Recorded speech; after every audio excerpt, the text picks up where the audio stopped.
திமுகவின் 12வது மாநில மாநாடு திருச்சியில் நடைபெறவுள்ள நிலையில் திமுகவிற்கும் திருச்சிக்குமான வரலாற்று தொடர்பை பார்க்கலாம். திமுக இதுவரை நடத்திய 11 மாநில மாநாடுகளில் 6 மாநாடுகள் திருச்சியிலே நடைபெற்றுள்ளன. தற்போது 7வது முறையாக திருச்சியில் மாநாடு நடைபெறுகிறது.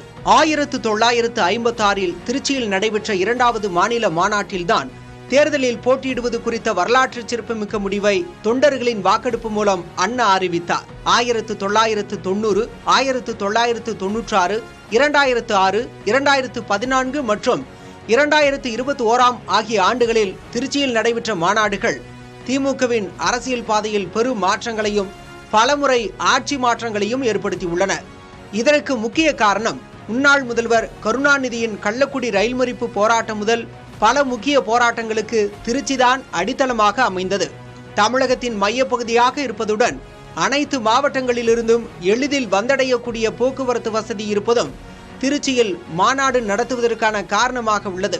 மீண்டும் ஒருமுறை திருச்சியில் நடைபெறும் இந்த மாநில மாநாடு தமிழக அரசியலில் எத்தகைய மாற்றத்தை ஏற்படுத்தப் போகிறது என்பதை பொறுத்திருந்துதான் பார்க்க வேண்டும்.